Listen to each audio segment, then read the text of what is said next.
With those skills learned, it was now time to crawl from this place. I hope your way to go down in the dungeons. Around the proving grounds there are many places to find treasure, but none are more fearful than the dungeon of Crawl. Crawl is an arcade beat-em-up dungeon crawling game that's a versus with very minor cooperative elements. The game's story, when you first boot a game, will give you a tutorial where you dwelled into a dungeon but sadly lose your life.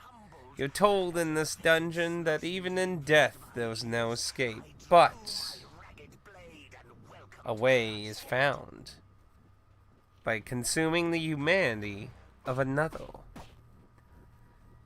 From 2 to 4 players, local, no online, without using a third party or like share play on PlayStation. There was no normal online, but your goal is to escape the dungeon as the hero.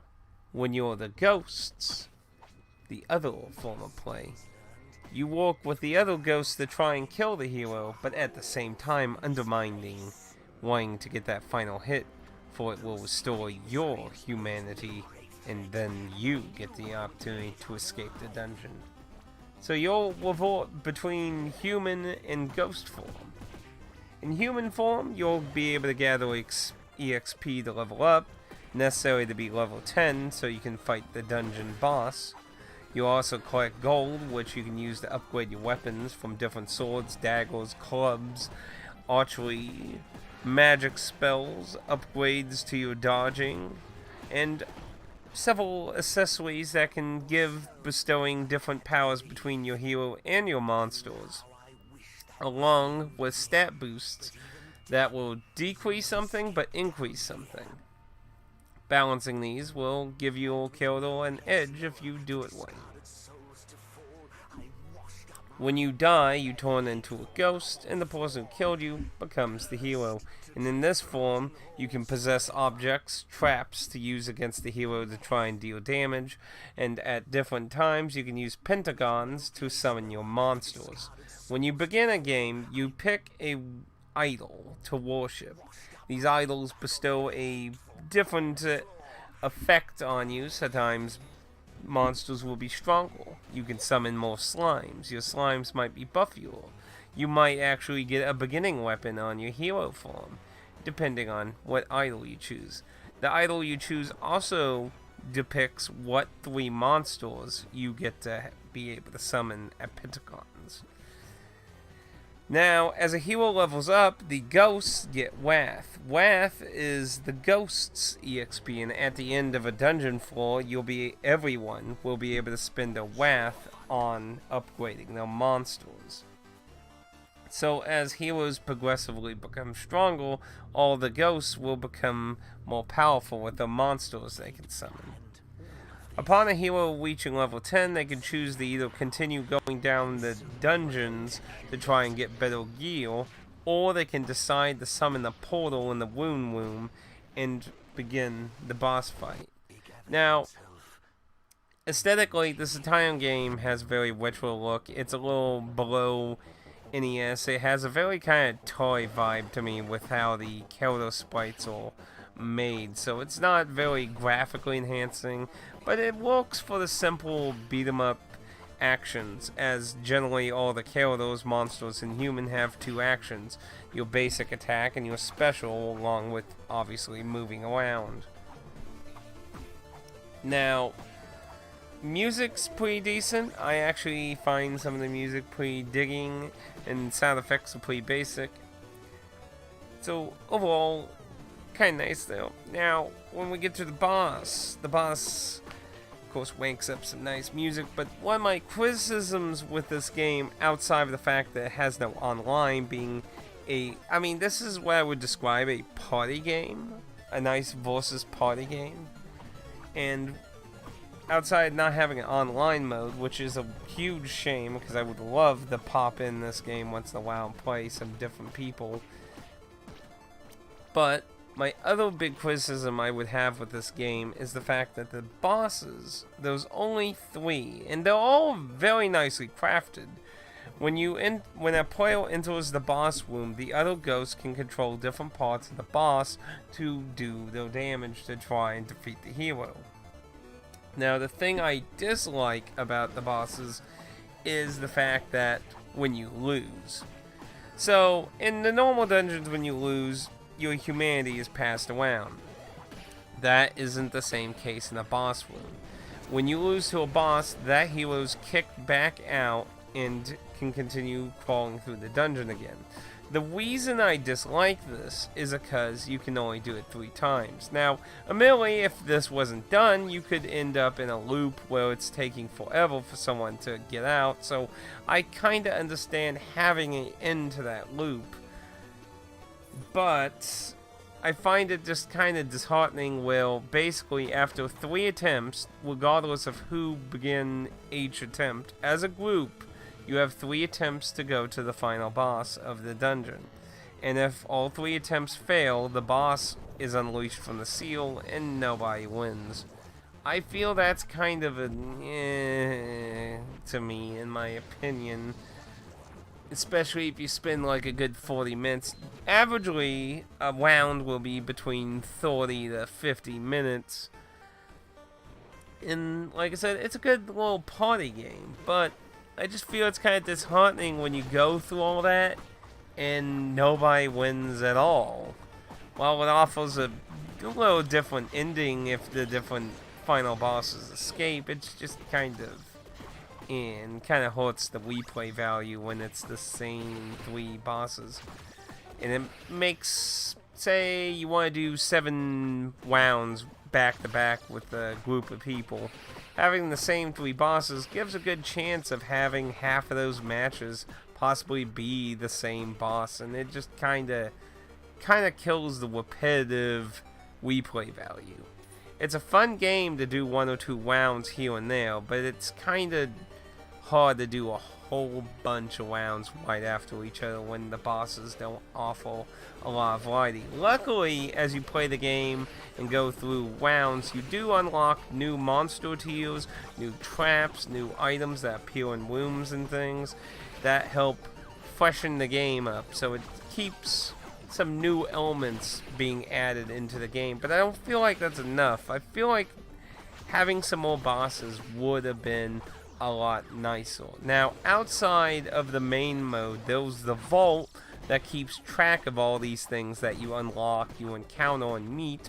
But on top of that, when you look through the monsters, you can activate challenges where basically you pick that monster, you play it, and you go through a barrage of 1 versus 1 against different heroes with different weapons.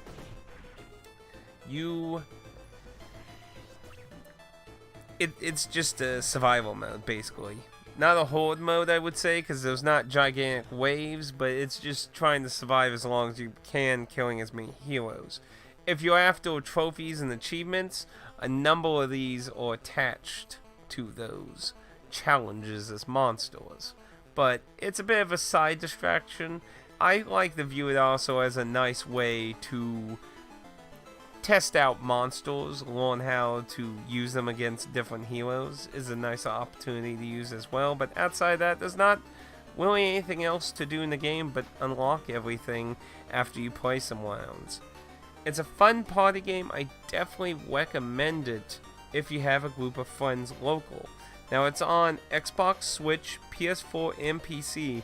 And through PS4 and on PC, you can use third-party devices to, fake online on PC and do share play on PS4, but you have to have, obviously, everyone has to have a decent internet connection to make that work properly. But if you have a group of friends, especially with the Switch has the advantage because obviously you can take it with you to somewhere else, so it has a more higher chance of being able to get a group of friends. But this is a fun game if you can get the people to play. I played a little with some of my family members. My sister's kids really enjoyed this game, oddly. Like, I sat down when they visited recently and we did like 10 matches in a straight row. They really liked it. It's like, holy crap. That's where I was like, it gets kind of old after like 5 times. And a woo. But it's nice to do 1 or 2 matches here and there. But outside that, it's a party game in the end. Arcade-ish party game. Well, there's a weird sadistic cooperative game going on with a ghost trying to backstab each other for that final hit. And balancing not letting people become too powerful, but also needing enough power so you can actually overcome the boss of the dungeon. Recommended. Value score. Now, this game sells for $14.99 digitally on all the platforms. Personally, I feel like if it had some more bosses, I would find that to actually be a good price. But with three bosses, I feel like that hurts the replayability personally. So I would give it more of a value of $10 myself. So it's a little under what it is. But you surely can find this game on sales, I would imagine, on the digital platforms. Now, of course, if you know me, I love getting physical versions of games. And this is no different as usual. This was a limited one games release I got on PS4. If you want this version, you're looking at around $40. There's a few 29s with, some shipping and that, so not outrageously expensive, but depending on if you feel it's worth it to get on a disc is subjective, obviously, as usual. This is a small game. It's not a gigantic blown game. It doesn't have a story, a deep lore, anything. It's just a fun game to play against other people friends, or maybe even strangers if you can somehow set up a few rotations with different people. It's definitely a nice little party game, but it's just hard to recommend for a really high price like that.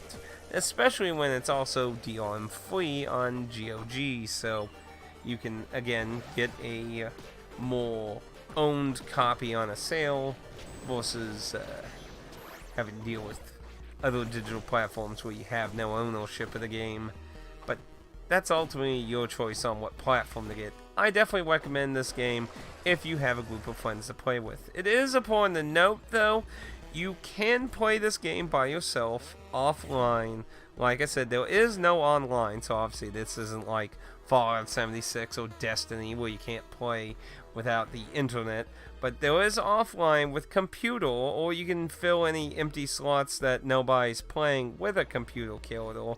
So you're able to play that way. But outside of learning the game a little bit or trying a round or two, I personally found the computer not as fun to play with because you don't have that banter with other people that you have when playing with actual people, whether it be over a headset or in person. That experience doesn't exist, obviously, with the computer.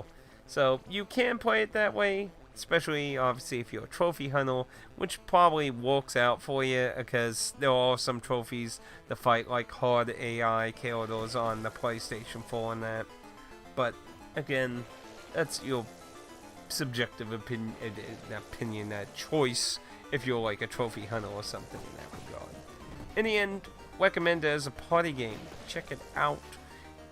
And those are my thoughts basically on Crawl. If you have any questions, feel free to leave a comment down below or leave me a message on Twitch. And if you feel like you learned anything interesting about the game, feel free to leave a like. And if you feel like you learned nothing at all, feel free to leave a dislike guilt-free. Now let's all crawl out of this dungeon very carefully, and maybe nobody will notice we're breaking the rules as we escape. Till next time, I'll see you at the Proving Grounds.